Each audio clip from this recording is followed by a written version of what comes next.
Très heureux de vous retrouver toujours sur le salon Global Industry en direct du plateau de JE Channels et je suis en compagnie ce matin de Marc Troya. Bonjour Marc Troya. Bonjour. Vous êtes directeur général du groupe Huron. Oui. Et puis également vous êtes président du secteur machine-outils chez Evolis. On va parler de ce grand regroupement d'entreprises. Parfait. Evolis. Et alors on est très heureux de vous recevoir aujourd'hui parce qu'on va évoquer la machine-outil. Ouais. Bien sûr, un secteur qui est représenté de façon très forte sur Global Industry depuis de très nombreuses années. C'est le cœur un peu de l'activité industrielle.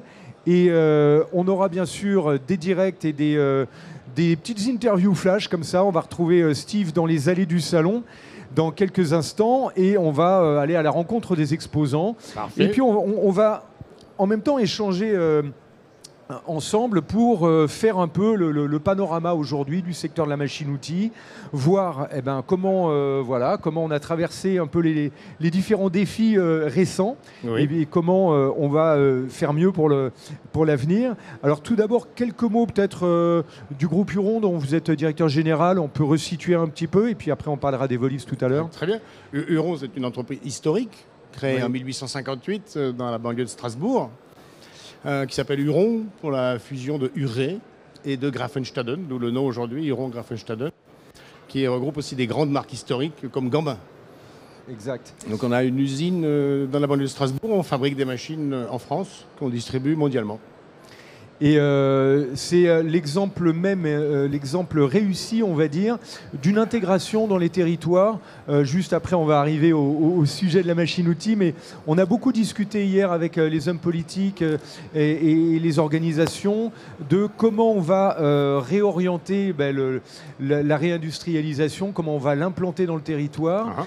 Et finalement, on se rend compte qu'on a des success stories, des usines historiques, des entreprises historiques qui font partie de la vie économique du territoire, qui exportent à l'international. Ah. Et ça marche et vous êtes bien intégrés et tout va bien. Enfin, c'est pas tout va bien, il y a des problèmes, mais Oui, disons que... voilà. La machine-outil est un monde assez difficile. Tout à fait. Bien d'équipement capitalistique. En cas de crise, c'est la première chose on déplace, on décale dans le temps, voire on supprime. Donc tous les acteurs de la machine-outil, voire du bien d'équipement industriel, sont les premiers impactés en cas de crise. Néanmoins, on a une capacité de rebond, la preuve en est. Ici, c'est le salon de la machine-outil, du bien d'équipement industriel, de production manufacturière. Il y a du monde dans les allées, il y a des exposants, donc il y a des sociétés historiques, il y a des start-up.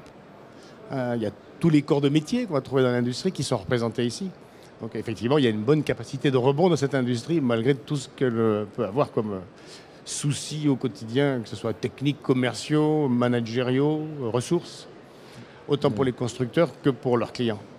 Tout à fait. Alors, on va évoquer un peu cette situation. Dans le salon, vous l'avez fait depuis déjà pas mal d'années, j'imagine. Vous êtes un des... Depuis presque toujours. Oui. Avant que ça soit Global Industry, j'étais à un certain nombre de salons avec lesquels on participait à un salon ou à un autre, en alternance entre Paris et Lyon. Depuis, je vais dire depuis toujours, ou presque. Excellent. Et donc ce secteur de la machine-outil, vous venez de l'évoquer, il y a toute la partie, on va dire, bien sûr, mécanique. Aujourd'hui, il faut lui associer de plus en plus de numérique, ça change un petit peu le métier aussi. Comment se passe cette intégration, on va dire, alors qu'on avait des métiers historiques qui étaient sur le temps long, avec de la construction de machines très précises et assez mécaniques. Aujourd'hui, de plus en plus, on va retrouver du numérique. Alors, on trouve depuis très longtemps du numérique. Depuis les années 80, la révolution des commandes numériques, il y avait déjà du numérique, mais effectivement du numérique concentré à l'intérieur de la machine. Ce qui fait la spécificité d'aujourd'hui, d'une dizaine d'années, c'est que l'informatique, le numérique, sort de la machine. Pour aller d'une machine à une autre machine, pour fabriquer d'une machine intégrée dans un système, que ce soit un système de production, que ce soit un système de diffusion d'informations. Donc le numérique sort de la machine-outil, sort même de l'atelier dans lequel il y a la machine-outil. Donc c'est ça qui est assez nouveau. C'est ça qui est nouveau et on parle d'interopérabilité entre les machines. C'est ça qui doit aussi vous motiver dans la conception des machines aujourd'hui, de dire comment on va pouvoir les connecter entre elles. Alors il y a deux aspects. Depuis toujours, on sait lier une machine à une autre machine par un réseau, par des entrées-sorties, par quoi que ce soit, mais de manière spécifique, avec des développements informatiques. Chaque constructeur faisait ses développements, donc l'interopérabilité, c'est simplement la normalisation des dialogues, de manière à ce que ça ne soit pas complexe de lier des machines et qu'on puisse se focaliser sur, non pas comment ça marche, mais à quoi ça sert. Qu'est-ce qu'on va faire de cette information? Donc l'interopérabilité, c'est ça. C'est facile de connecter les machines. Maintenant, il reste à découvrir les usages, fabriquer les usages qu'on connaît aujourd'hui, qui étaient les usages cibles, et de savoir imaginer les usages de demain que toute cette numérique va pouvoir nous permettre de faire. Alors, je vois comment on a fait cette petite intro. Je vois que Steve est prêt à nous présenter son premier invité. Steve, je vous laisse la parole. Vous êtes, je crois, sur le stand d'EcoBob Industrie. Alors, on a interverti un petit peu parce que vous savez qu'au salon, il y a beaucoup de stands. On est passé d'abord chez EFD Induction et comme son nom l'indique, c'est un spécialiste de l'induction. Alors, je suis avec Hakim Sayag, ingénieur commercial, bonjour, qui va nous présenter en 2 mots l'entreprise et puis après aller sur les solutions en matière d'induction. Alors, EFD, qu'est-ce que c'est ? Alors, nous sommes un groupe norvégien présent mondialement. Nous sommes spécialisés dans tout ce qui est solutions de chauffe par induction depuis bientôt plus de 50 ans et nous sommes leaders européens. Au niveau français, on a 2 sites, un site principal qui est sur Grenoble et un site sur Marcoussis qui est spécialisé dans tout ce qui est forge et fonderie ainsi que dans la fabrication d'inducteurs. D'accord. Alors, l'induction dans l'industrie, qu'est-ce que c'est ? Alors, il faut savoir que c'est le procédé de chauffe le plus efficace. On va injecter directement de la chauffe dans la pièce et surtout, on va pouvoir cibler l'endroit où on veut injecter cette chauffe. Alors, on a une source d'énergie qui est totalement électrique. On a une tête qui est mobile, un inducteur qui va générer un champ électromagnétique et qui va créer des courants dans la pièce qui vont faire que ça va chauffer. D'accord. Alors peut-être avant d'aller sur le détail de cette machine, dont vous allez nous faire une petite démonstration, les champs d'application de vos systèmes et puis aussi évidemment les clients. Alors, le principe de base, c'est que toute pièce conductrice peut être chauffée par induction. Donc à partir de là, ça nous ouvre vraiment un champ d'application qui est large, comme le traitement thermique, le frettage, le brasage, etc., etc. Le décapage, il y a plein d'applications. Donc il y a plein d'industries qui peuvent être concernées par la chauffe par induction. Au niveau des clients, historiquement, on a l'automobile. Dans le domaine des transports, on a aussi l'aéronautique, le naval, le ferroviaire, l'énergie, la fabrication de câbles électriques, l'éolien, le nucléaire et d'autres industries comme l'agroalimentaire, l'agriculture et la construction. En fait, faut vraiment se rappeler ce principe de départ. Partout où on peut chauffer une pièce conductrice, on peut chauffer par induction de manière avantageuse par rapport à des process historiques comme le gaz, etc. etc. D'accord. Les bénéfices, justement, pour le client, pourquoi il vaut mieux chauffer par induction qu'avec le gaz, par exemple, que vous venez de citer ? Alors, deux avantages principaux, c'est le gain d'énergie et l'efficacité. On va être rapide, précis, maîtrisable et surtout répétable. Rapide, la chaleur va être injectée instantanément. Précis, grâce à la construction de l'inducteur, on va pouvoir cibler là où on va amener la chauffe. Répétable, avec les paramètres de chauffe qui sont figés dans la machine, on va pouvoir répéter les mêmes paramètres sur diverses pièces. Et maîtrisable, c'est-à-dire qu'on sait quelle quantité d'énergie on va injecter dans la pièce. Ce sont tous ces avantages, effectivement. Alors, vous nous avez parlé du principe et des avantages, évidemment. Vous exposez plusieurs équipements. En tout cas, il y en a un devant nous. Qu'est-ce que c'est ? Comment ça fonctionne ? Et puis, vous allez faire une petite démo rapide. Bien sûr. Alors, c'est le Minac qui est un générateur mobile et compact. Il a un design qui peut paraître un peu particulier, mais qui a été mûrement réfléchi pour une expérience intuitive de l'opérateur, un écran incliné à 45 degrés pour pouvoir lire facilement cet écran. L'écran est entièrement tactile et intuitif. La tête de chauffe qui est totalement mobile sur laquelle on va venir fixer un inducteur qui va permettre, comme je vous l'ai dit tout à l'heure, de générer la chauffe. Et c'est un procédé qui est, vu que c'est électrique, entièrement décarboné. Donc le Minac rentre dans un accompagnement, de même que tous nos équipements, dans un accompagnement d'une industrie décarbonée.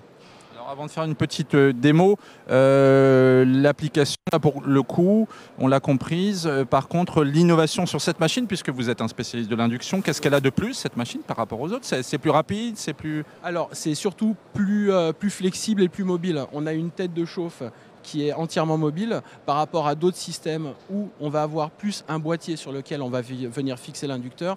Là, l'opérateur, donc vous voyez, il y a ce qu'on pourrait appeler un pistolet qui va permettre à l'opérateur vraiment de manière flexible de pouvoir aller braser à l'endroit qui braser, chauffer, fréter à l'endroit qu'il désire.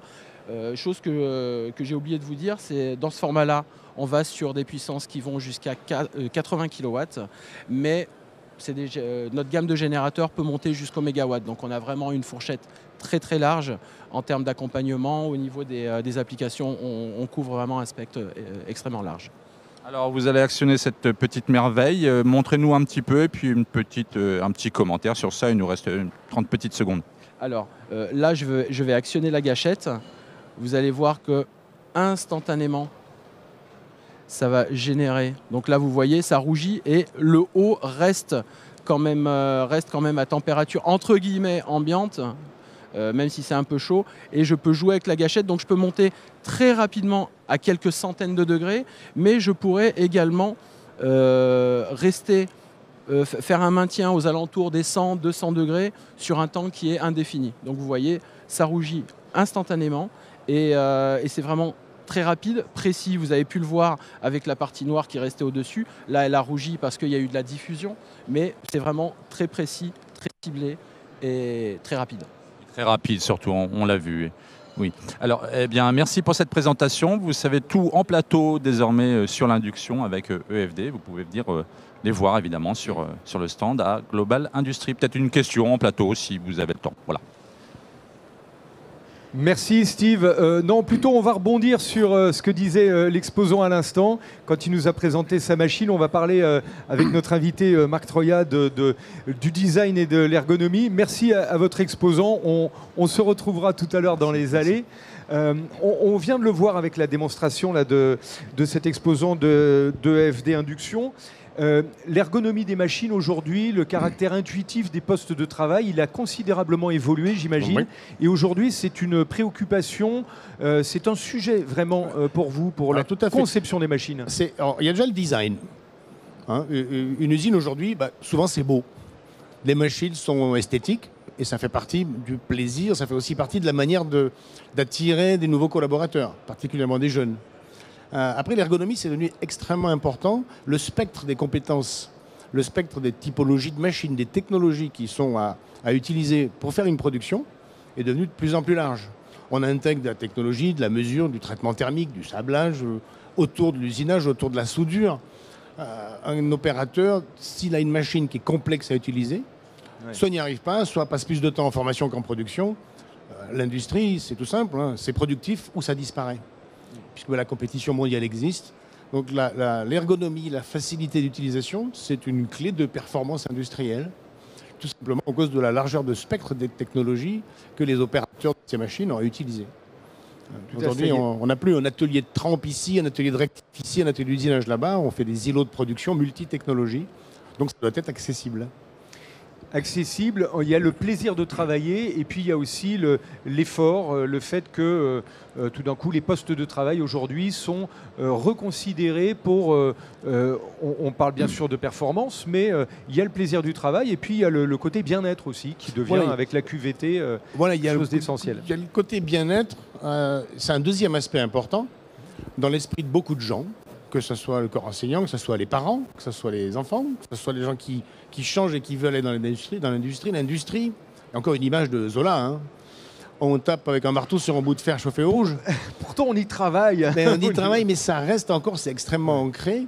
Dans la mesure où on a un poste de travail qui peut être peu fatigant, peu contraignant, on arrive du coup à aller attirer des gens qui sont bien faits, mais qui ne connaissent pas l'industrie a priori. Et l'a priori de l'industrie, c'est les temps modernes de Charlot. Ouais. Alors qu'on en est évidemment extrêmement loin aujourd'hui. Donc ça reste un sujet, on veut dire, marketing pour attirer des collaborateurs. Excellent.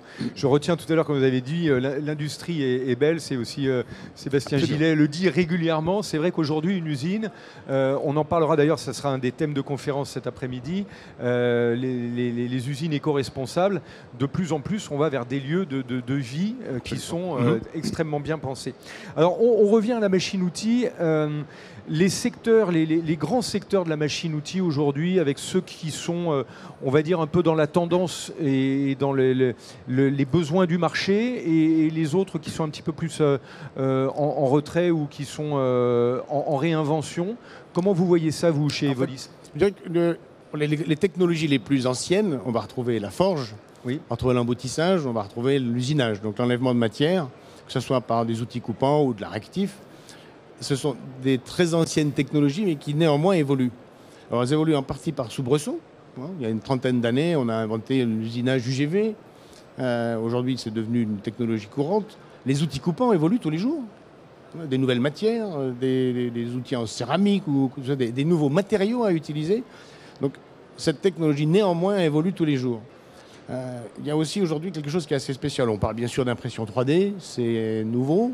Ça devient maintenant industriel. C'était considéré comme une technologie en compétition avec d'autres technologies historiques, ce qui n'est pas le cas. C'est des technologies complémentaires qui permettent de faire des choses qu'on n'était pas capable de faire dans le passé. Toutes les technologies maintenant peuvent se mélanger. On va mélanger des matières, de la fibre de carbone, des matières plastiques, du métal. On va mélanger de l'usinage, de la forge, de la tôlerie, du pliage, de la découpe. Donc aujourd'hui, toutes ces technologies se mélangent. Autant elles doivent évoluer d'un côté à un autre, mais elles doivent aussi évoluer parce qu'on va faire des pièces composites, plusieurs technologies. Alors, on va revenir justement sur cette fusion entre les matières, entre les technologies. On va avoir un exemple concret en rejoignant Steve dans les allées du salon. Steve qui est donc avec, je pense, Ecobaum Industrie. Voilà, oui, je oui, te Jacques, passe la parole, Steve, et pour nous présenter, donc pour nous parler de machines de lavage-dégraissage. Voilà, tout à fait. On a enfin trouvé le stand d'Ecobaum Industrie. Alors, je suis justement avec son président, Eric Beaune. Bonjour. Donc, président de l'entreprise, spécialisée dans les solutions de lavage. Alors, peut-être un mot sur votre structure, sur votre entreprise? Donc, Eric Beaune, président de la société Ecobaum Industrie et propriétaire depuis 20 ans de cette société. Nous sommes spécialistes en équipement de lavage, donc dans tous les domaines, de la mécanique, du luxe, de l'aéronautique, du nucléaire.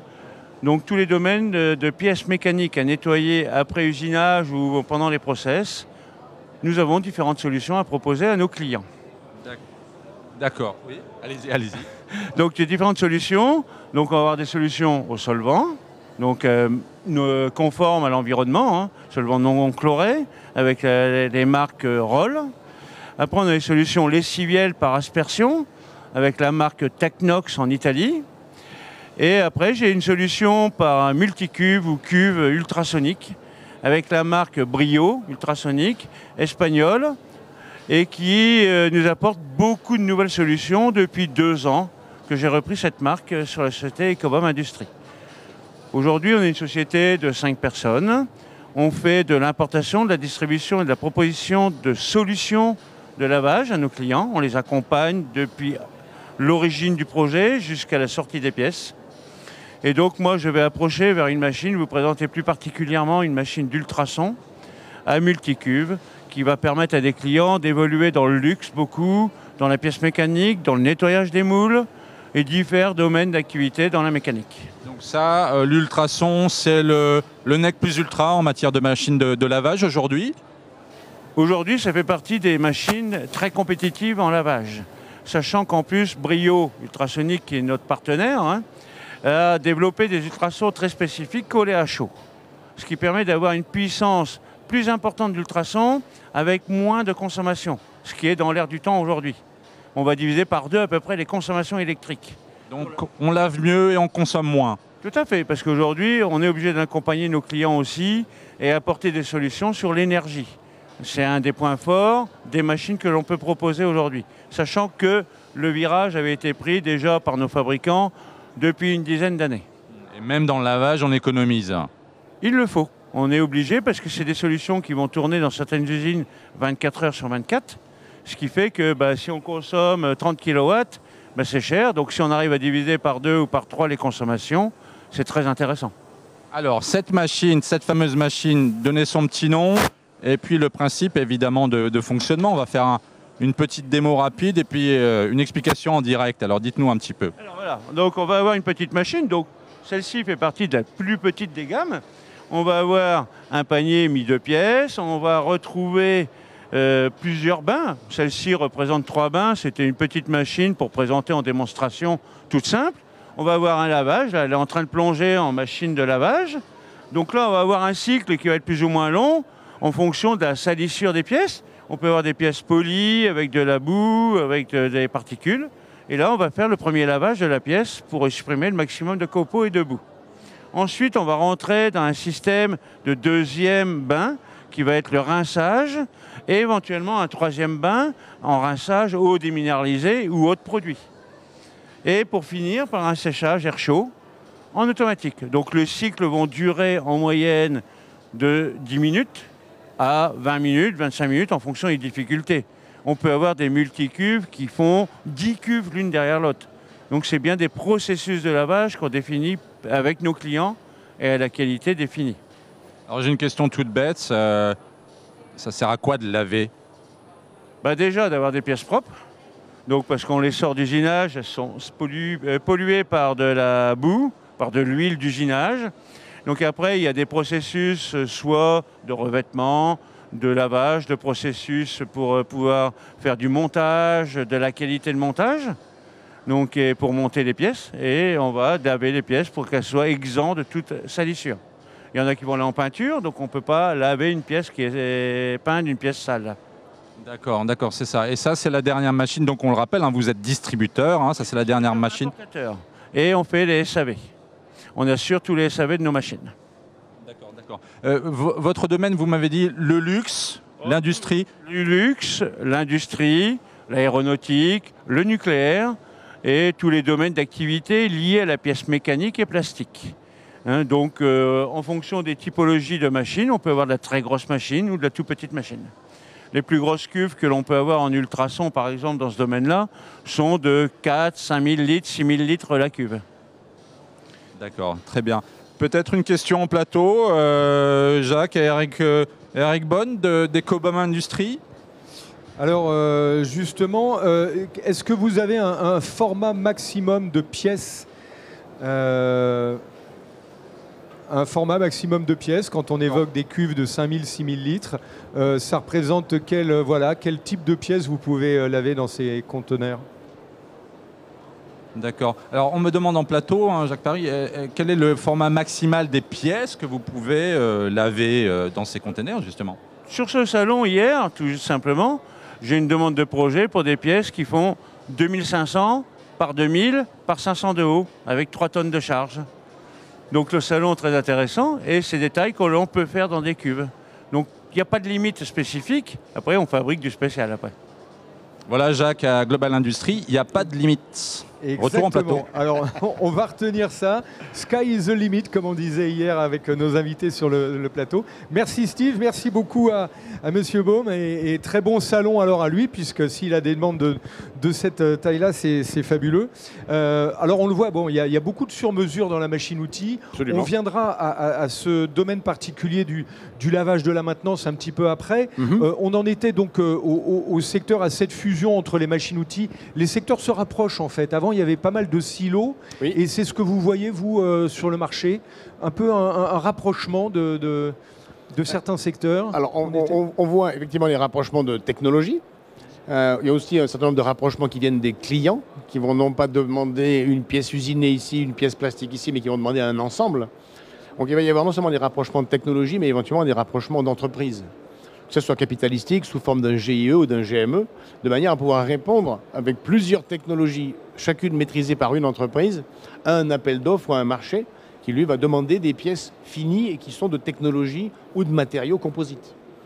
Donc, ça fait aussi une partie de la nouveauté, alors non pas côté opérateur, mais côté patron des entreprises, de savoir travailler en équipe ou de savoir travailler en partenariat ou de savoir travailler avec des liaisons capitalistiques pour répondre à une demande, que ce soit une demande nationale, locale, départementale, voire une demande au grand export.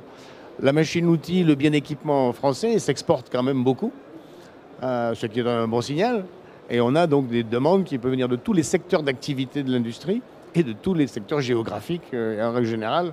Au plus c'est loin, au plus ce sont des demandes complexes. Quand on s'adresse à la France, c'est parce qu'on n'a pas trouvé ailleurs. Oui. Et donc il y a quand même un pôle d'excellence en France sur la machine-outil. On n'a pas forcément autant d'usines qu'on le voudrait, mais on équipe les usines ailleurs dans le monde. On peut peut-être avoir cette vision-là, vous qui êtes à Strasbourg. Vous avez une partie de votre production qui part à l'international, j'imagine. On est entre 60 et 70% de la production exportée. Un petit peu moins en ce moment, tout simplement du fait qu'on ne peut plus exporter en Russie. Donc ça c'est logique, hein, dans le principe. Donc on a une part exportation qui s'est un peu réduite. Et toutes les entreprises exportent vers des marchés qui sont des marchés de technologie. Donc on va bien sûr trouver l'automobile qui est un marché de technologie, le naval, bon, dans des dimensions qui sont un peu supérieures. À côté de toute la mécanique qu'on connaît, on va aussi retrouver d'autres secteurs d'activité, l'emballage, bien sûr la robotique, la métrologie, toutes les technologies connexes à la fabrication des pièces qui sont maintenant intégrées. On ne fait pas un atelier en stockant des pièces qu'on va contrôler une semaine plus tard. On va faire des pièces qui sortent bonnes d'un îlot de fabrication. Donc on va retrouver non seulement la fabrication de la pièce, son lavage, son contrôle, et en règle générale une partie d'assemblage et de l'emballage. Donc toutes ces technologies-là se complètent pour tous les secteurs d'activité aujourd'hui. Que ce soit pour fabriquer un bateau, un moteur d'avion ou un petit moule pour un tube de rouge à lèvres. Et donc aujourd'hui, on a cette collaboration un peu augmentée. C'est quelque chose qui se tisse au fil des années, notamment avec des événements comme Global Industries, où toute la profession se rencontre. On a ce sentiment que fédérer l'écosystème aujourd'hui, c'est hyper important, y compris dans des secteurs comme la machine-outil. Comme la machine-outil et tous les périphériques qu'on va trouver autour, que ce soit du convoyage de pièces, que ce soit du travail sur la pièce, donc de la valeur ajoutée sur la pièce.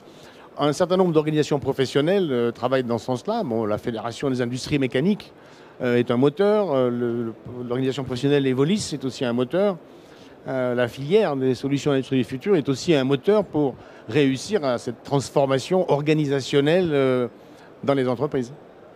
Très bien. Alors, on va revenir après sur Evolis et sur les organisations parce que c'est un point important. Je vois que Steve est prêt. Steve, je crois que tu es en compagnie d'un responsable de Rossler France, une gamme de sableuses.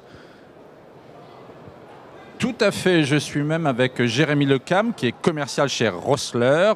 Et donc ce sont des machines de traitement mécanique de surface. Jérémy me l'a fait noter. Alors, qu'est-ce que ça veut dire et où est-ce que vous travaillez? Dans quel domaine? Avec quelle machine? Alors, donc du coup, comme vous le disiez, la société Rossler est spécialisée dans le traitement mécanique de surface. Donc les technologies proposées sont les machines de tribofinition, des grenailleuses à turbine, des sableuses à air comprimé, à voie sèche et humide, et ainsi que le post-traitement des pièces issues de fabrication additive. Donc voilà, donc la société Rossler France dispose de son propre centre d'essai et distribue des médias, donc tout ce qui est consommable et abrasif. Donc voilà, donc fort de son département robots et applications, elle accompagne ses clients.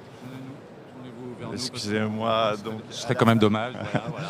Elle accompagne ses clients dans la conception et la fabrication d'outillages et dans l'intégration des robots. Donc voilà, et elle peut compter aussi sur son propre bureau d'études mécanique, automatisme et informatique industrielle, pour s'inscrire aussi dans l'industrie 4.0 sur toutes nos machines. Donc voilà, donc ici on peut présenter l'air blasting. Alors oui. Alors effectivement, vous avez une gamme de sableuses, hein, c'est bien ça, qui s'appelle RSK. Et puis vous avez ce que vous appelez le air blasting. Vous allez nous en dire un mot. Je crois qu'on en voit une derrière. C'est ça, il y a des sableuses et il y a le air blasting. Expliquez-nous un petit peu. En fait, le air blasting chez Rossler France correspond à une gamme de machines donc de sablage, grenaillage à air comprimé, dont la gamme RSK en fait partie. Donc on peut s'attarder sur cette gamme de machines RSK parce qu'elle est vraiment... On va demander à Pierre de venir un peu... On va demander à Pierre de se positionner un peu plus près. C'est une gamme de machines intéressante parce que elle a plusieurs atouts. Donc son premier atout déjà, c'est son ergonomie, avec sa porte frontale qui s'ouvre sur le dessus, qui permet un chargement, déchargement des pièces facile. Donc sur l'avant, mais aussi sur le dessus, avec un moyen de manutention type pont ou élévateur pour surtout essentiellement les pièces lourdes. Donc voilà, et son deuxième atout majeur, en fait, c'est sa multitude de fonctions et d'options pour répondre à des cahiers des charges qui peuvent être divers et variés pour nos clients. Donc en fait, c'est des options qui permettent de faire bouger la pièce de plusieurs manières et de faire bouger les buses aussi de plusieurs manières. Voilà. Air blasting, c'est-à-dire, c'est un principe de traitement différent de ce que vous aviez déjà dans votre gamme? C'est quelque chose, une technologie nouvelle? C'est une gamme parmi tant d'autres en fait. Donc comme je le disais, l'air blasting correspond à une gamme de machines de traitement mécanique de surface, mais à air comprimé. C'est-à-dire qu'en fait le média est projeté sous forme donc avec de l'air comprimé, donc soit avec un procédé de succion. Donc on a des machines succion ou des machines pression. Pour des résultats qui peuvent être différents sur la pièce suivant le cahier des charges et la demande du client. Qu'est-ce que ça permet, l'air comprimé, justement? Ça permet de mieux laver, ça permet de moins consommer. On était chez Cobham à l'instant où on lave avec de l'ultrason, donc on consomme moins et puis on lave mieux. C'est ça l'idée? C'est différent en fait. On est sur des applications, donc on est sur tous les domaines d'application et sur des pièces diverses et variées parce qu'on a des machines qui s'adaptent aux dimensions de la pièce. Et on peut donc utiliser le traitement de surface mécanique par air comprimé pour faire de l'ébavurage, du satinage, de l'aspect de finition sur les pièces, du matage, de la préparation avant peinture, de la préparation avant soudure. Il y a tout un tas d'applications sur les pièces, quoi. Et dans quel secteur ça s'adresse? À quel secteur ça s'adresse surtout? On touche tous les secteurs d'activité. Et une gamme très large de pièces qui peuvent être traitées dans nos machines. Une gamme large avec des formats différents. Des formats différents parce qu'on a une gamme de machines qui s'adapte au format des pièces, qui s'adapte aussi aux formes des pièces, qui peuvent être plus ou moins complexes.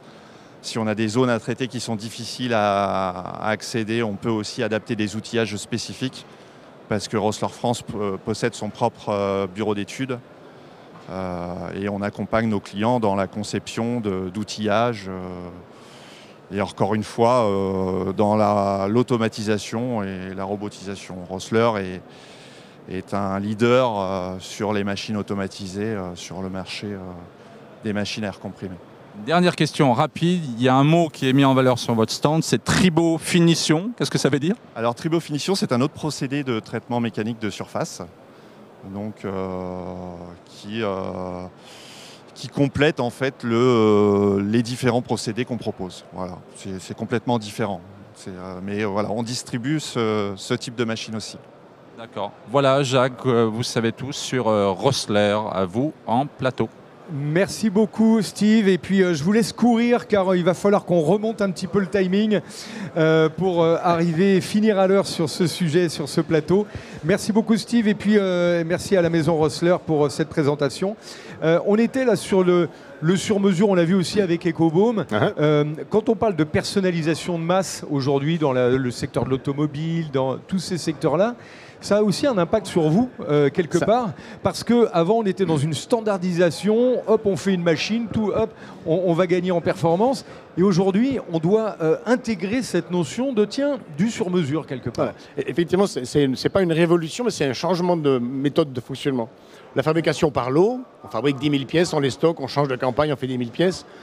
Ça fonctionne encore, mais c'est pour des marchés particuliers de masse. Quand on personnalise une voiture, on ne personnalise pas les pistons. On personnalise la partie, dire, qui est accessible au conducteur. Et effectivement, là, on est capable de faire de la grande série jusqu'à des séries unitaires. Et donc, c'est effectivement là que la numérisation nous permet de faire ça, que ce soit la numérisation des pièces, la configuration automatique des machines, à la fois pour produire la pièce, mais pour sa logistique. pour ses flux, pour son contrôle, pour son lavage. Donc la totalité de la chaîne entre la matière brute et la pièce finie doit être capable de faire des séries jusqu'à 1 de manière productive et rentable. Donc le changement de campagne, le changement de gamme, etc., c'est une technologie qui a beaucoup évolué, grâce entre autres à la numérisation, à la robotisation, à la fois à l'intérieur des machines, l'interface homme-machine, la programmation des machines.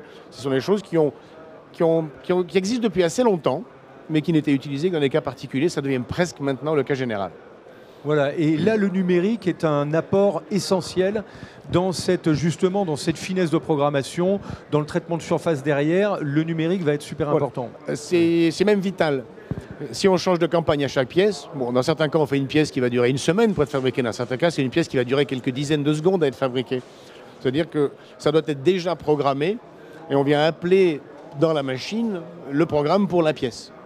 Donc la programmation en pied de machine unitaire ne fonctionne plus dans ces cas-là. Donc quelque part, on a effectivement besoin d'avoir pré-programmé, pré-modifié les machines et on vient juste appeler le programme de fabrication de la pièce dans la totalité des étapes du flux de fabrication. Donc sur la totalité des machines qui composent le flux. Excellent. Alors je vois, Steve est en train de battre des records de waouh. Non, voilà. Alors, on va le retrouver dans quelques instants sur le stand de GF Machining Solutions. Donc, cette personnalisation de masse, elle touche en fait un peu tous les secteurs. Aujourd'hui, on parle beaucoup de l'automobile, mais on se rend compte que aujourd'hui, toutes les pièces sont très designées, même si on est dans, je dis, l'électroménager, dans l'aviation, dans le design intérieur. Tous les secteurs aujourd'hui ont besoin d'un petit peu cette touche. Tiens, je m'adresse au consommateur final et je lui fais exactement la pièce qu'il souhaite. Alors, c'est vrai dans le consommateur final, on parle de cosmétiques, on parle d'un intérieur de voiture, mais ça va être aussi vrai sur des pièces extrêmement techniques. On ne fabrique pas des réacteurs d'avion en masse pour les stocker et en attendant de les monter sur un avion. On fabrique le réacteur qui va sur l'avion qui est en cours de montage dans l'usine à quelques dizaines de kilomètres. Donc même pour des pièces extrêmement techniques, alors ce n'est pas de la personnalisation pour le client lui-même, si. On vend un moteur d'avion à un fabricant d'avion, c'est lui le client, et on va avoir de la personnalisation jusque dans des ensembles extrêmement complexes comme un moteur. Donc aussi à cet endroit-là, on va avoir de la personnalisation, non pas pour le client lui-même en tant qu'individu, mais pour le client en tant qu'entreprise. Alors, je vois que Steve est prêt dans les allées. Bravo pour le run. Je crois, Steve, que tu nous emmènes dans l'univers de GF Machining Solutions. Ah oui, c'est un grand univers. D'ailleurs, je suis avec son représentant, même son DG, directeur général, François Duval. Bonjour, François Duval. Bonjour. Alors, il va nous présenter évidemment un petit peu l'entreprise rapidement. On fait quand même un petit CV au départ, et puis après, les solutions, et puis les services que vous montrez sur ce salon, puis celles que vous ne montrez pas, évidemment. Bien, donc GF, c'est un groupe suisse qui s'appelle Georg Fischer, qui est bicentenaire, qui a été créé en 1803, donc un très vieux groupe qui est dans la machine-outil depuis à peu près 70 ans, 50 ans en ce qui concerne l'électroérosion, qui a été vraiment le mariage important de deux grandes marques, Agier et Charmille, deux marques célèbres dans le domaine de l'électroérosion. On est plus ou moins les créateurs de cette technologie. C'est ce qui nous a fait connaître sur le marché, en particulier le marché des moulistes. Derrière, on a fait l'acquisition d'une société qui s'appelle Micron, qui fait des fraiseuses, qui venait compléter notre offre, puis Système 3R pour compléter l'offre encore avec des solutions d'outillage et des solutions d'automation. Puis est venu, pour améliorer encore la qualité de nos moules, la texturation laser, la fabrication additive, le micro-usinage laser. Donc GF a une palette très très large de produits à offrir. Comme je disais, l'ADN de notre société, c'est la précision, le moule et la matrice. Ça nous a amené à servir des marchés qui sont les marchés de l'automobile, les marchés de l'aéronautique, le marché du médical, l'ICT, electronics, tout ce qui est informatique, électronique, communication, le packaging et d'une manière générale l'industrie générale. Ce qui, bien sûr, nous amène à être présents ici sur un salon qui est un salon de référence, qui marque un double retour pour notre groupe. Le retour post-Covid. Je pense que tout le monde avait plaisir à se réinscrire à un salon de cette importance. Tous les grands acteurs se faisaient un devoir d'être là. Donc c'était important qu'on soit là. Et deux, parce qu'on est de retour après une période assez difficile pour GF, je ne le cache pas, et un beau redressement qui se passe plutôt bien. Une présence maintenant accrue au niveau national avec une acquisition qu'on a faite en région Rhône-Alpes, dans la région de Clermont-Ferrand, qui nous amène à augmenter notre capacité, à offrir du service supplémentaire, en particulier le rétrofit, la partie machine rénovée, constructeur de seconde main avec la garantie constructeur qu'on développe effectivement à Clermont-Ferrand. Tout ça justifié d'une présence de l'ensemble de mes équipes ici et d'un certain nombre de technologies représentatives de notre groupe. Malheureusement pas la totalité, du fait de la surface. On était un peu limité, mais on essaie de couvrir l'ensemble. C'est ça. Et ce qui appuie cette dynamique, évidemment, c'est l'innovation et les machines. Peut-être la description d'une ou deux machines présentes sur ce stand et pourquoi celle-ci? Alors, pourquoi celle-ci? Celle qui est derrière, Celle qui est derrière moi, la Cut-P 550 Pro, qui est une machine d'électro-érosion au fil, qui regroupe tout le savoir-faire de AJE combiné à celui de Charmy, sous la marque AJE Charmy. C'est la fusion des deux grands constructeurs, dotée d'une commande numérique Uniqua qui permet aux clients historiques AJE ou aux clients historiques Charmy de retrouver un environnement qui leur est familier. La machine peut switcher d'un environnement à l'autre. La méthode de programmation est familière, quelle que soit l'origine du client. Et elle est associée en plus à une robotique. Aujourd'hui, l'enjeu, c'est de tirer le maximum de productivité de nos moyens de production, de les rentabiliser au maximum. La robotisation est une réponse à ça. Et grâce à notre filiale suédoise qui s'appelle System 3R, on est capable de proposer une machine entièrement automatisée, comme c'est le cas ici. Voilà ce qu'on voulait présenter sur ce salon. Et là, justement, l'application et le domaine? Alors là, on couvre tous les besoins de nos clients moulistes, que ce soit effectivement, quels que soient les marchés d'application, c'est réellement les moulistes qui sont fans de ce genre de technologie. Voilà, Jacques, je suis sûr que vous aussi, en plateau, vous êtes fan de GF. Eh bien, carrément, Steve, on est fan. Merci beaucoup à GF Machining Solutions. Je vous laisse courir, Steve, pour qu'on continue sur ce rythme à découvrir les exposants du salon. Alors, toutes ces technologies qu'on voit, on peut parler peut-être de l'international, revenir, on le voit, des fusions de groupes comme ça, qui rassemblent des technologies. C'est quoi les concurrents directs aujourd'hui de la France? Comment on est situé dans le marché international? Vous disiez tout à l'heure que, bon, on exporte bien, vous-même, vous êtes un exemple avec une soixantaine de pourcents à l'international. Aujourd'hui, on se confronte à quel grand marché, on va dire, grands acteurs? Alors, les grands pays historiques de la machine-outil sont les pays mécaniques. Donc, on va retrouver bien sûr l'Allemagne, on va retrouver le Japon, on va aussi retrouver la République tchèque. Et dans une moindre mesure, mais plutôt sur des secteurs plus ciblés, on va retrouver l'Italie, on va retrouver l'Espagne, donc quelque part l'Europe de l'Ouest dans son ensemble. Les États-Unis, un petit peu moins en tout cas sur nos marchés, à part quelques marques plutôt très dynamiques. Donc c'est vraiment une compétition mondiale. On va avoir des pays asiatiques qui font des machines, que ce soit la Chine ou l'Asie du Sud-Est. On va retrouver bien sûr le Japon, l'Europe de l'Ouest, les États-Unis. Partout on a des concurrents, partout il y a des marchés. C'est clair que le prix, la performance sont les deux critères. Aujourd'hui, la performance, c'est crucial, puisque la performance de la machine fait la performance du client derrière sa machine. Et la performance de l'intégration de la machine dans l'atelier du client, à la fois dans les flux physiques et l'interaction avec les opérateurs, c'est ça qui fait la performance d'un client et sa capacité de rester vivant, de se développer, d'exporter. Et on se rend compte que les attentes sont les mêmes. Vous parliez tout à l'heure qu'il y avait des petits ajustements selon les pays. Quand on exporte, finalement, c'est pas seulement une question de langue ou de procédure ou de choses comme ça. Même dans la conception des machines, on imagine qu'au Japon, il y a des choses un petit peu particulières. On sait qu'ils sont très forts dans l'automatisation, dans tout ce qui est management, lean management, les 5S, etc. Ils ont notre vision que nous de la machine-outil. Alors, le Japon est un peu particulier. Bon, c'est une île, Alors le Japon achète beaucoup de Japonais, donc c'est très difficile de vendre au Japon. Ça c'est une chose. Effectivement, c'est très orienté lean manufacturing, mais c'est vrai presque partout. Donc c'est pas du tout une spécialité japonaise. On a des marchés où on va trouver plutôt une fabrication de machines haut de gamme, performantes, fiables, chères. D'autres marchés qui sont plutôt orientés sur la machine d'entrée de gamme ou de machines low cost. Alors on dit low cost, ça existe aussi. Et ça va dépendre donc du choix du client, de la typologie de sa production et de sa stratégie de maintenance et de service autour de ces machines.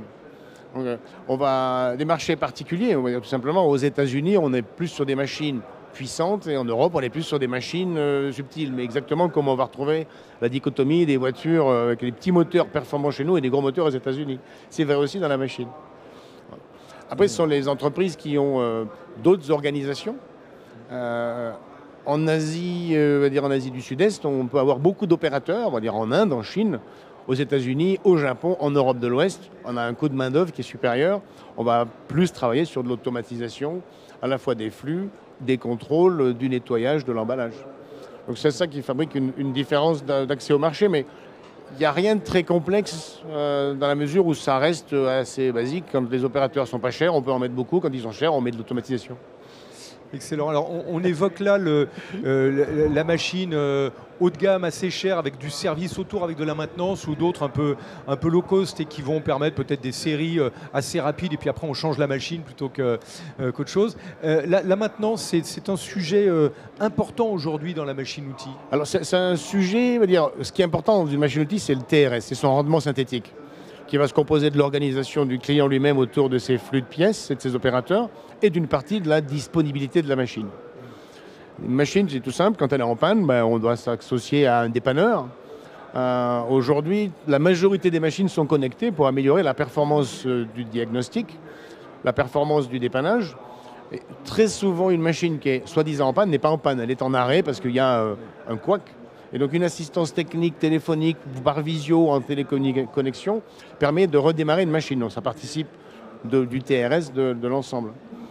Certains clients décident de faire la maintenance eux-mêmes, d'autres clients décident de déléguer la maintenance sous forme de maintenance préventive, prédictive. D'autres ont une stratégie de dire tant que ça marche, je ne fais rien et je ne fais que du curatif.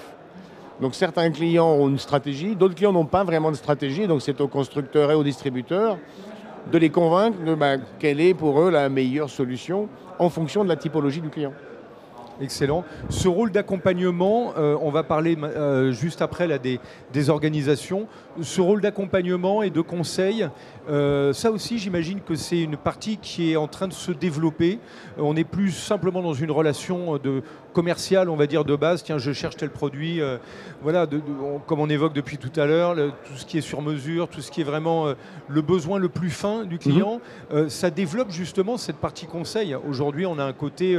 pas forcément de partenariat, on ne va pas aller jusque-là, mais il y a une partie de conseil qui est en train de se mettre en place et de se développer, j'imagine. Alors, il y a une partie de conseil qui se développe sur deux aspects. Le fabricant ou le distributeur de machines conseille son client sur le choix des machines et sur des stratégies de maintenance ou des solutions de maintenance qu'il est capable d'amener. Et de notre côté, des sociétés qui font soit du numérique, soit de l'organisation de processus de maintenance, de processus de dépannage, vont eux-mêmes conseiller les constructeurs ou les distributeurs de machines de manière à mettre en place chez eux les capacités de réponse à un client.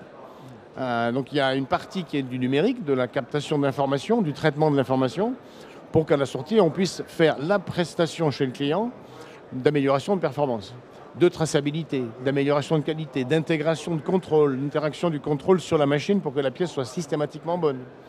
Donc c'est un domaine qui n'est pas encore complètement stabilisé. On n'a pas encore inventé tout ce qu'on va pouvoir proposer à des clients demain avec l'émergence de cette technologie numérique de connexion aux machines, de connexion au personnel, de connexion aux opérateurs, connexion aux experts chez le client, chez le constructeur ou chez des sociétés tierces qui possèdent une expertise numérique, mécanique, électronique dans les différentes technologies.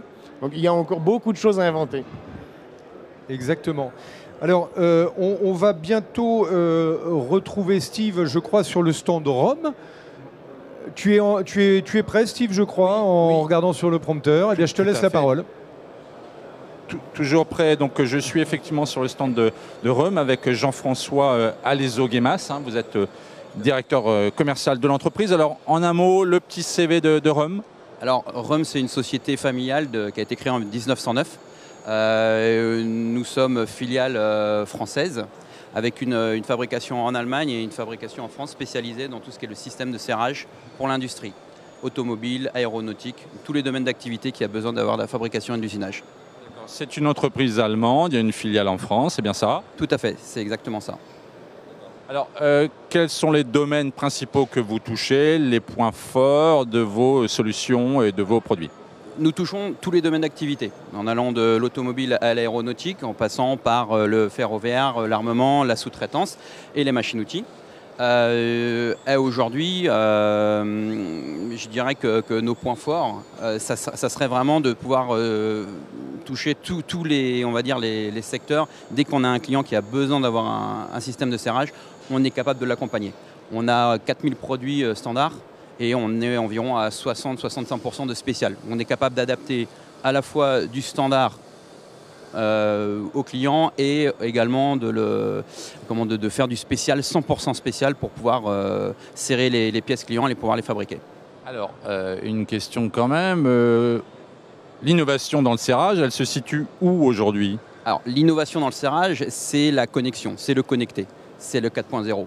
Donc aujourd'hui, on a développé des systèmes, dans un premier temps, qui étaient pouvoir mesurer les forces de serrage, on va dire, sur un produit où on va mesurer la force de serrage. Aujourd'hui, on est sur mesure en temps réel de la force de serrage, la vitesse d'accélération pendant l'usinage.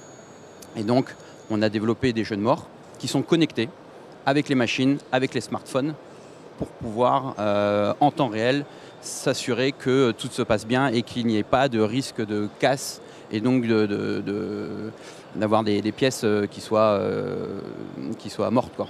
Donc la nouveauté, c'est la numérisation, c'est l'objet connecté. C'est l'objet connecté, exactement, c'est bien ça. Et on en a un exemple, si vous voulez. Ça. Alors il y a un exemple, il y en a plein derrière, mais là vous avez une pièce devant vous. Qu'est-ce que c'est? Comment ça fonctionne? Une description, voilà, technique. Donc c'est un jeu de mort qui est connecté avec une batterie et une carte mère qui est donc reliée avec un IHM directement connecté à la machine qui envoie des informations en temps réel.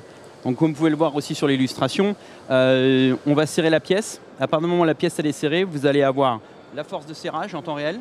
Vous allez mettre en rotation le mandrin, vous allez avoir la vitesse de rotation également. Ça va par exemple permettre de nous assurer qu'avec une vitesse de rotation élevée, on a un risque de lâcher pièce. Et bien grâce à ce système-là, on va pouvoir mettre des limites, dire attention, si j'atteins telle vitesse de rotation, ma force de serrage va avoir dû diminuer de temps et je risque d'avoir un lâcher pièce, la machine s'arrête. C'est un premier exemple. Deuxième exemple, on est capable également de mesurer la température, ce qui permet en temps réel de s'assurer que si on a une usure outil, on va avoir une dégradation du signal, qui va donc dégradation du signal, donc ça veut dire aussi que l'on va faire arrêter la machine avant qu'il y ait une casse-plaquette qui va générer un problème sur la pièce. L'idée derrière tout ça, c'est toujours la productivité ou c'est aussi la sécurité? Alors, c'est la productivité, la sécurité, c'est de la maintenance prédictive également. C'est vraiment, on touche vraiment au 4.0, c'est-à-dire qu'on est capable de pouvoir récupérer toutes les données pour pouvoir anticiper la casse, le risque, on va dire, avec le travail sur la machine et pouvoir faire même de l'analyse statistique sur le nombre de pièces fabriquées, l'augmentation de durée de vie d'une plaquette, parce qu'aujourd'hui on se base pour la durée de vie d'une plaquette sur des estimations. L'avantage avec l'outil, c'est qu'on est en temps réel. En temps réel, si l'outil est prévu pour faire 200 pièces et qu'au bout de 250 on n'a pas de dégradation de signal, ça veut dire que l'outil est capable d'aller plus loin. Donc on fait également des économies, de l'optimisation. Oui, c'est ça l'idée, le temps réel, c'est ce que permet la numérisation. Exactement, c'est ça. L'objet connecté. Voilà, exactement, l'objet connecté. Et je dirais qu'on est un complément par rapport à toutes les machines aujourd'hui, machines-outils qui sont connectées de plus en plus. On va dire qu'on apporte un complément à leur partie connectée de leur machine avec le mandrin et le jeu de mort qui est capable de donner des informations supplémentaires en fait. Voilà. Voilà Jacques, on se reconnecte en studio avec vous après cette présentation de Rome. Merci beaucoup Steve, je vous laisse continuer à arpenter les allées du salon à la découverte des exposants. On va parler maintenant d'Evolis, dont vous êtes un des présidents sectoriels, on va dire, puisque chez Evolis, donc, c'est un grand regroupement d'énormément d'entreprises. Je crois que vous êtes 200 adhérents un peu. 270 sociétés adhérentes, plus un certain nombre de sociétés apparentées adhérentes. Tout à fait. Et donc, ce qui est intéressant avec ce grand groupement, c'est que eh bien, on a des branches, on va dire, des branches sectorielles, et la machine-outil, vous êtes le président de cette division. Donc, Evolis, c'est une organisation professionnelle récente qui vient de fusionner entre le CIMOP, le syndicat des machines et outils de production, historique syndicat de la machine-outil, de la robotique, de l'emballage, de la commande numérique, du contrôle de la métrologie, et maintenant de la partie numérisation. Qui s'est rassemblé avec une autre organisation professionnelle qui, elle, était sur les biens d'équipement industriels, hors usine ou en usine, c'est-à-dire la logistique, le système de pompe et tout ce qui est engin de chantier, que ce soit engin de chantier ou engin d'usine. Donc c'est, de manière globale, du bien d'équipement associé à la production industrielle au sens absolument large. C'est une grosse organisation qui maintenant rassemble plutôt 600 sociétés, et qui est globalement 20 000 salariés sont représentés, donc quelque chose d'assez important, qui a aussi une véritable stratégie. Le sous-titre, c'est l'industrie en mouvement, les acteurs de l'industrie en mouvement. Alors chaque mot a été pesé. Les acteurs, c'est les gens qui font les choses. Et donc aujourd'hui, on ne peut plus rien faire tout seul. On parle d'un mort connecté sur un tour qui va interagir avec la qualité de la pièce, avec la performance de la pièce, qui va interagir avec en temps réel l'utilisation des outils coupants. C'est encore une partie qu'on va retrouver dans Evolis. On ne peut plus rien faire tout seul, et c'est ça, acteur de l'industrie en mouvement, parce que l'industrie est en mouvement. Les technologies changent, les manières de faire changent. La compétitivité, elle ne change pas, elle est toujours là, elle est toujours clé. Donc effectivement, cette organisation professionnelle a plusieurs aspects. La première chose, c'est de mettre en relation ses propres acteurs. On est ici sur je dirais, le magasin de jouets de l'industrie, d'un côté. De l'autre côté, il y a des aspects normatifs, de normalisation, à la fois au centre de la France et en Europe, mais aussi entre l'Europe et le reste du monde, parce que les normalisations, c'est un sujet qui peut être assez important. C'est soit un vecteur de développement, soit un frein. On a après aussi à intéresser les politiques, qui sont eux-mêmes générateurs de normes, de lois, ou de subventions, ou au contraire de freins. Donc ça fait aussi une place assez importante. Cette année, sur le salon, on a la chance d'avoir un ministre pendant 2 jours, un certain nombre... c'est la première fois, hein. On peut lire, voilà, c'est la première fois. On peut noter quand même le fait, il y a vraiment un intérêt très fort aujourd'hui des pouvoirs publics de dynamiser l'industrie. Voilà, alors c'est vrai, ça a été à la mode il y a une dizaine d'années, mais il n'y avait pas eu l'action. Donc là, effectivement, on a aujourd'hui l'action. On a une autre problématique qui est la problématique de la succession des acteurs d'aujourd'hui. L'industrie, c'est du long terme, mais il nous faut aussi des ressources à long terme. C'est pour ça qu'il y a aussi beaucoup d'emphase sur l'information dans le milieu scolaire, dans le milieu estudiantin, pour qu'on puisse trouver demain les ressources qui se passionnent. L'industrie, c'est passionnant, mais il faut déjà qu'on sache que ça existe. Excellent. Et alors, ce qui est important dans ce grand regroupement, ce que vous évoquiez, c'est le fait que ça soit justement multisecteur, que ça soit un acteur qui entraîne l'industrie dans son ensemble. C'est important parce que ça favorise les collaborations, les interactions entre les différents acteurs. On n'est pas dans une fédération sectorielle où il n'y a que de la plasturgie ou que de la métallurgie, etc. Oui. On a tout cet ensemble d'acteurs et ça favorise, j'imagine, des nouvelles connexions. Ah bien, ça favorise des connexions, on va dire, à l'intérieur. Ce qui favorise tout simplement un syndicat professionnel, une organisation professionnelle, a aussi sa propre production. La taille fait non seulement la force, mais aussi la fusion des différentes forces des différentes organisations professionnelles précédentes. Que ce soit du technique, que ce soit de la technologie, que ce soit de l'organisation, de l'aspect politique. Donc effectivement, ce n'est pas du tout sectoriel, c'est multisectoriel. Tous les secteurs d'activité, tous les secteurs de les machines. Alors, justement, à propos de multisectoriel, on va continuer avec les outils de coupe. Steve, je vous vois sur le stand de Tungaloy.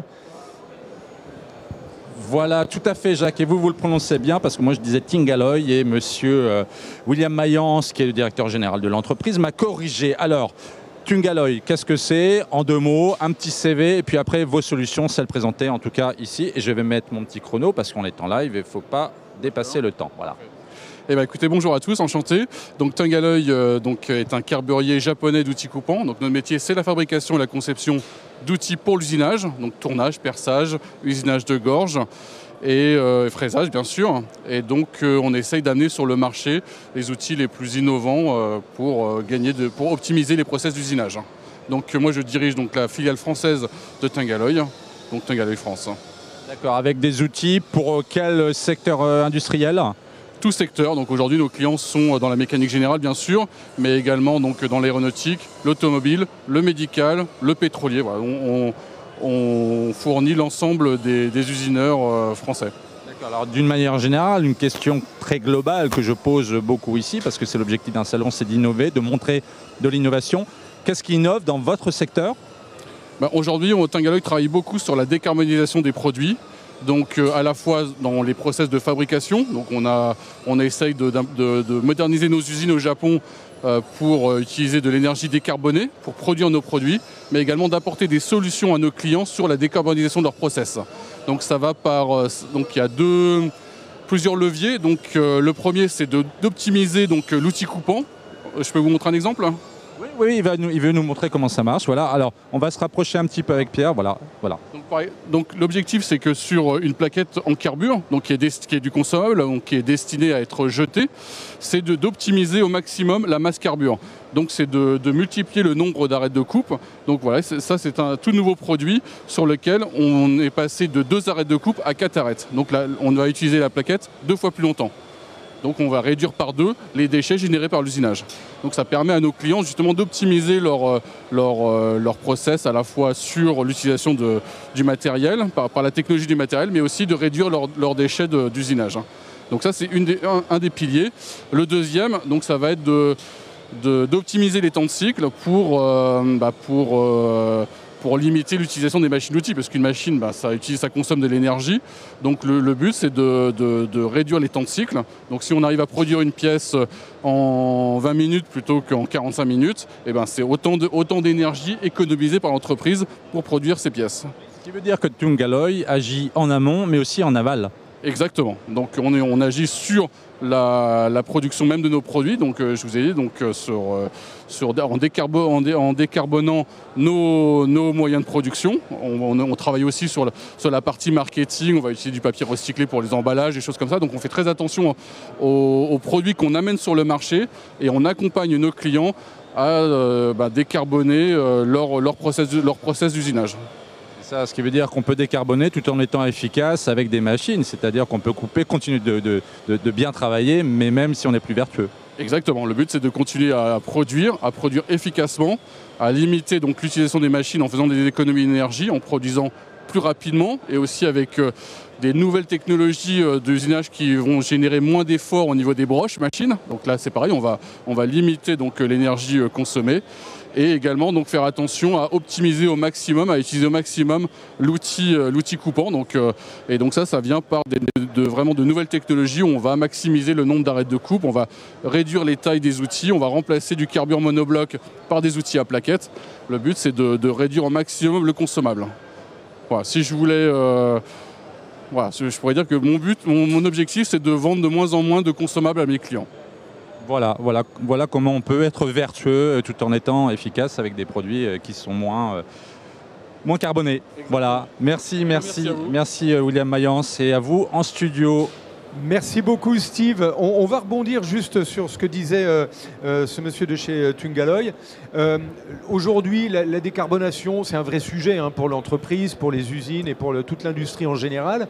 Comment ça se passe dans le secteur des machines-outils? Sur quel levier on peut jouer aujourd'hui pour aller vers le durable, pour aller vers une entreprise plus vertueuse? La consommation des machines, les matières utilisées, etc. Ouais. Alors, il y a effectivement la consommation des machines, l'évocation sur les moteurs. Là, on a un exemple d'un outil coupant qui va lui-même être utilisé plusieurs fois. On parlait tout à l'heure du rétrofit de machines, c'est-à-dire d'économie circulaire. Des machines rétrofitées par leurs constructeurs avec un niveau de qualité connu, des machines qui sont garanties, donc un second marché, donc du recyclage, non pas uniquement de sous-ensemble, mais de machines complètes. Donc il y a tous ces aspects, sur tous les aspects, on va pouvoir faire des économies. Le plus important, ça ne va pas être l'économie du moteur qui fait tourner la machine, mais de tous les périphériques qu'on va trouver autour, le refroidissement, le chauffage, les outils coupants, la filtration, les méthodes de mesure, de contrôle, de nettoyage. On est déjà passé tout à fait en revue. Toutes ces technologies participent à la décarbonation, à la réduction de la consommation énergétique. Toutes. Et donc c'est une vaste réflexion aujourd'hui qui englobe plein de secteurs différents, comme vous l'évoquez, les périphériques. Là-dessus maintenant, on va concentrer un petit peu plus d'énergie. C'est un sujet qui n'est pas nouveau, qui était un peu moins à la mode. L'urgence de ce sujet n'avait pas encore été comprise, mais ces sujets sont travaillés depuis longtemps, puisque quelque part, c'est déjà un élément de la performance de l'entreprise. C'est le coût de production. L'énergie fait partie du coût de production. Excellent. Alors, parmi les sujets qui sont à la mode aussi, on a la formation. Le ministre, ce matin, M. Roland Lescure, était sur les Golden Tech avec toute une pléiade de femmes entrepreneuses pour célébrer justement ce 8 mars et la place de la femme dans l'industrie.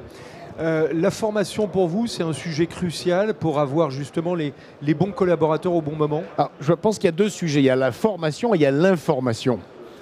Un gamin qui est en 4e ou en 3e va commencer à faire un choix éducatif. Il va arriver à 18 ou 20 ans, il n'a pas fait ce qu'il faut pour pouvoir travailler dans certaines technologies de l'industrie. Donc à mon sens, il faut que... c'est un message au corps enseignant. Il faut visiter des salons, il faut visiter des usines. Alors on va revenir sur ce sujet de la formation en laissant le direct continuer et on va... on laisse la place au direct, mais on continue cette émission bien sûr, en évoquant la formation. Et du coup, on était en train de... Non, mais on continue là, en live comme ça. Effectivement, la formation, on a un système éducatif qui est de bon niveau en France. On a la formation académique, de la formation par apprentissage, qui ont leur force et leur faiblesse dans les deux cas. Et donc ça se complète, c'est pas en opposition. La première chose, c'est de l'information. L'industrie, c'est intéressant, c'est technique, on peut se développer, on fait des choses...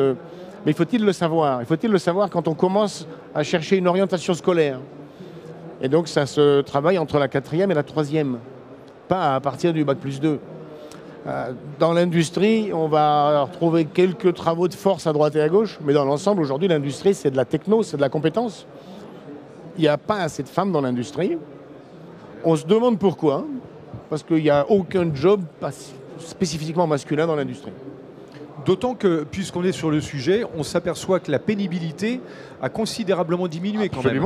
Avec les cobots, avec les porteurs de charge, avec la force physique aujourd'hui n'est plus forcément un atout pour travailler dans l'industrie comme ça l'a été à un moment. Voilà, mais ça fait assez longtemps que c'est plus du tout. Aujourd'hui, quand on a parlé de machines-outils, on voit il y a un système de manutention de pièces.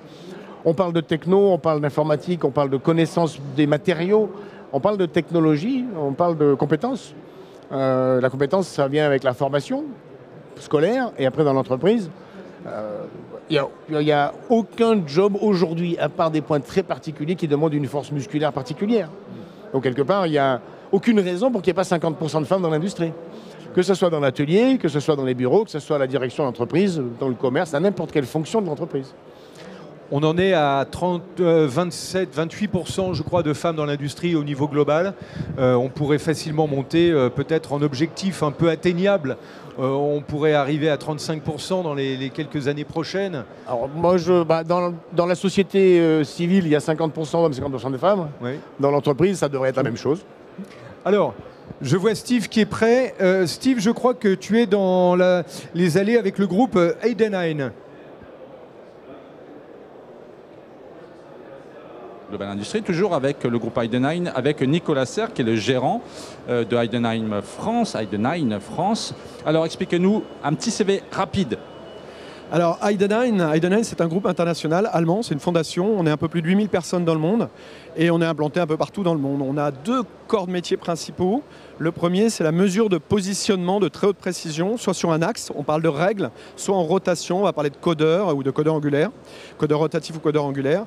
Et le deuxième savoir-faire, c'est ce qu'on appelle le motion control, donc le pilotage du déplacement également de très très haute précision. Alors bien sûr, on va se baser sur nos codeurs et nos règles, mais servicement. Et dans le monde de la machine-outil, ce savoir-faire de motion control, il se transcrit en termes de commandes numériques. Voilà, on développe des commandes numériques depuis 1980. On est précurseur dans ce domaine-là. Et sur le salon, on présente la TNC7, qui est la 7e génération de commandes numériques à Heidenhain. D'accord, et c'est ce qu'on voit derrière, c'est ça que vous allez nous présenter rapidement, en tout cas nous dire ce que c'est exactement. Exactement, donc c'est ce qu'on voit ici, c'est la commande numérique, c'est véritablement le cerveau de la machine-outil. Cette nouvelle génération de commandes numériques, elle répond pour nous à 2 objectifs majeurs que peuvent avoir les industriels, qui vont être évidemment d'améliorer leur productivité, ça c'est depuis toujours, mais je pense qu'aujourd'hui un des challenges aussi, c'est d'avoir une commande numérique qui soit à la fois attractive et facile d'utilisation. Et c'est ce qu'on a réussi à faire avec la commande numérique TNC7. L'objectivité, et c'est souvent la question que je pose, c'est une question de temps réel, c'est ça, de données en temps réel, de retour des données rapides, c'est ça le but ? Alors il y a effectivement le retour des données rapides, mais il y a surtout qu'est-ce qu'on en fait. Et il y a aussi l'objectif, c'est de simplifier les tâches des gens qui sont sur les machines. Donc je vous parlais de convivialité par exemple. Il y a une opération qu'on appelle le dégauchissage, qui est le positionnement à la fois des pièces dans la zone de travail de la machine. Et ça, on a mis en place des cycles de palpage qui permettent de le faire de façon extrêmement rapide et sans erreur. Donc même avec quelqu'un qui n'est pas très compétent et pas très bien formé ou qui n'a pas beaucoup d'expérience, c'est quelque chose qui est extrêmement facile à mettre en place. Donc on répond à une pénurie de main-d'œuvre dans le secteur industriel. Exactement, on facilite énormément la prise en main de la machine. Sur ce salon, il y a ça, il y en a d'autres aussi. L'innovation dans votre secteur, où se trouve-t-elle? C'est ça, c'est la connectique, le temps réel, la donnée? Oui, exactement. Et d'ailleurs, si on parle de réel, de données en temps réel, quelque chose qui est aussi très intéressant là, c'est qu'on a une option qui s'appelle Process Monitoring et qui permet d'enregistrer en continu ce qui se passe dans la machine-outil et notamment la charge qui est mise sur la broche. Et en fait, ce qui est très intéressant, c'est que pour la production série, on va pouvoir comparer la production qui est en cours en ce moment avec une production de référence. Et donc, par rapport à cette production de référence, on va franchir des fourchettes basses et hautes de tolérance et on va comparer en continu ce qui se passe dans la machine avec ce process de référence. Et dès qu'on va sortir de cette plage de tolérance, il va y avoir une alerte. Et ça va évidemment éviter des coûts de non-qualité et permettre de piloter au mieux la production. Voilà Jacques, vous pouvez reprendre une activité sur le plateau après cette interview de Nicolas Serre, de gérant de Heidenhain. Merci beaucoup Steve. On enchaîne, je vous laisse courir pour aller voir notre dernier exposant chez Chimyrec. Alors on se retrouve dans les allées du salon, toujours à Global Industries, avec l'entreprise Chimyrec. Et j'ai avec moi comme invité Aurélien Dumarché, responsable commercial de l'entreprise, et puis Christopher Verdon, qui est lui responsable commercial de la section, voilà, de la partie traitement. Il tenait à le préciser, je crois. Alors, on va venir avec vous sur l'entreprise elle-même, ce petit CV qu'on fait toujours un petit peu. Aurélien Dumarché, Chimyrec, j'ai cru comprendre que c'est sur le secteur de l'environnement depuis 65 ans quand même. Tout à fait. Aujourd'hui, le groupe Chimyrec est un groupe indépendant et familial qui a été créé en 1958. Indépendant, et on aime le rappeler, et familial puisque notre président est le fils du fondateur, et donc Jean Fixot. Aujourd'hui, on intervient sur l'ensemble du territoire national et international avec une très grosse présence en France puisqu'on a plus de 20 filiales en France qui sont capables de couvrir de manière uniforme l'ensemble du territoire. L'objectif étant de proposer à des industriels ou à des professionnels de l'automobile, de la grande distribution également, des solutions de collecte, de traitement de déchets dangereux, non dangereux, d'assainissement également, pour collecter, regrouper et ensuite traiter le déchet.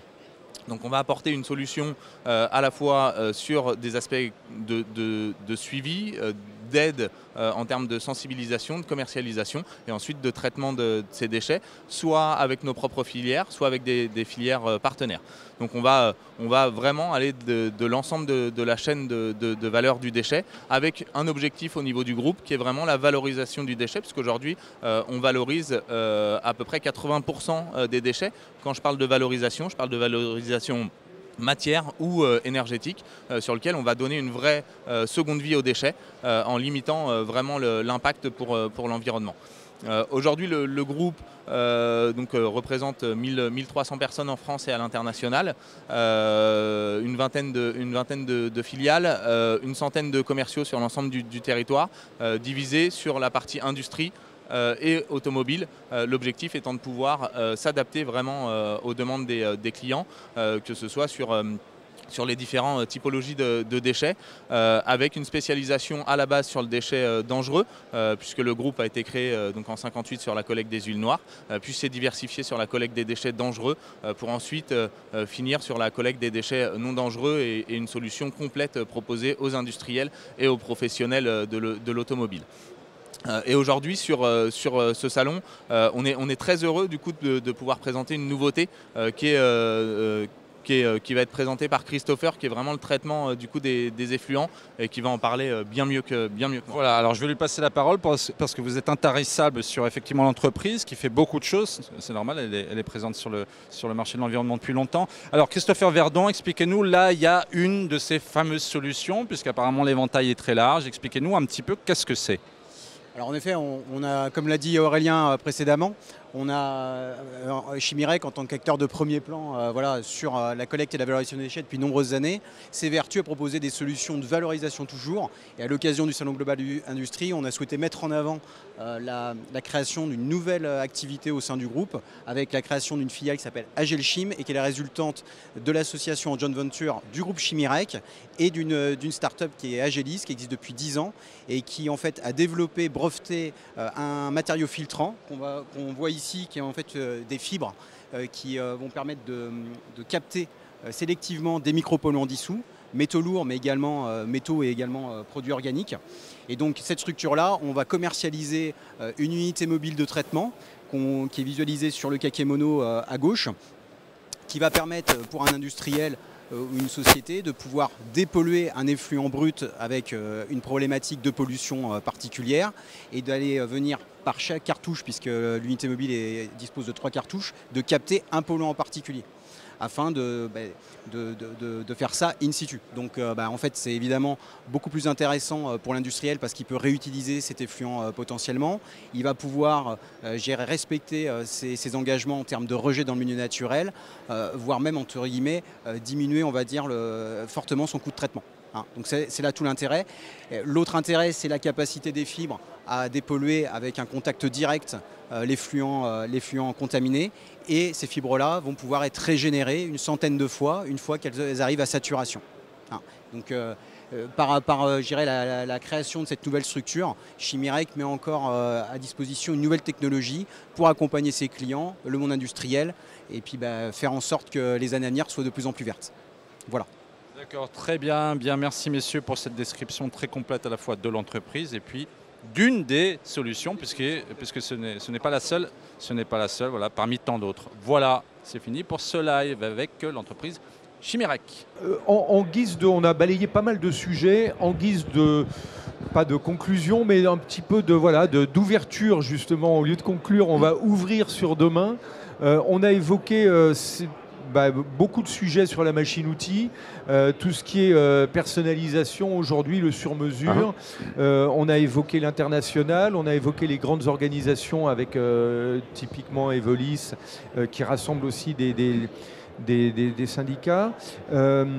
L'avenir de la machine-outil demain, si on se projette à 5 ans, quelles sont les routes? On a parlé du plan France Relance hier, avec les officiels. Quelle place elle va avoir la machine-outil dans ce grand plan de réindustrialisation? Alors, si même on veut faire un zoom encore plus arrière, et non pas parler de la machine-outil, mais de l'industrie, peut-être un peu de philosophie, l'industrie c'est un soutien de la démocratie. Parce que dans une industrie, on va trouver quelqu'un pour passer le balai dans l'atelier, Et de l'autre côté de l'échelle, on va trouver des doctorants pour inventer les matériaux de demain. Et donc on va pouvoir trouver dans l'industrie du travail pour toutes les strates de la population, les hommes, les femmes, les jeunes, les moins jeunes, les très moins jeunes, et tous les niveaux d'éducation. Contrairement à certains métiers où on va avoir quelques individus qui gagnent des millions d'euros et d'autres qui cherchent du boulot, on peut nourrir toutes les couches de la population, tous les âges de la population, tous les genres de la population dans l'industrie. Et c'est ça en fait qui est un soutien de la démocratie. Et alors c'est une très très belle mission, le soutien de la démocratie.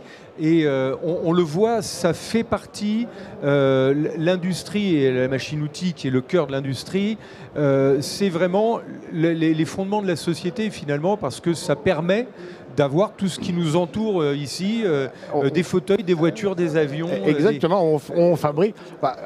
Il suffit d'avoir un tout petit peu l'observation. Les pays riches sont les pays qui sont industrialisés. Oui.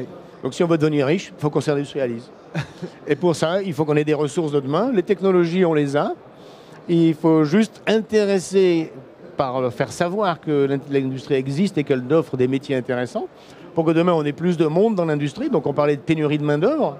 C'est abracadabrant. Il suffirait que les gens sachent que ça existe pour qu'ils puissent s'y intéresser. On devient riche, on devient dans une démocratie stable. C'est le paradis. Voilà. Et donc c'est vrai qu'aujourd'hui en plus ça prend de plus en plus d'ampleur. Garder l'industrialisation, comprendre que c'est au fait des sociétés, et on est dans voilà, ce salon le montre. Aujourd'hui, il y a quand même une très belle dynamique. Il y a un retour en force de l'industrie, ça se voit. Oui, ça se voit. Alors l'industrie, c'est du long terme, avec une capacité de rebond à court terme. Exactement. Il y a 2 ans, tout le monde était à l'arrêt. L'année dernière, on avait des problèmes de composants électroniques. Après, il y a une guerre qui influe sur le paysage de toute l'industrie, de toute l'activité. Et néanmoins, aujourd'hui, les allées sont pleines ici. Il y a des demandes de clients à court terme, à long terme. Il y a des investissements. Il y a des échanges entre des gens qui se connaissent ou qui ne se connaissent pas, qui puissent développer. Donc, il y a 2 ans, c'était le marasme absolu. Et aujourd'hui, on voit qu'il y a des opportunités qui se font partout. Donc l'industrie, la machine-outil, l'industrie mécanique, c'est ça. Excellent. Merci beaucoup Marc Troya d'être venu nous raconter et nous dévoiler tout cet univers de la machine-outil. Je rends l'antenne. Global Industrie continue sur le plateau de JE Channels.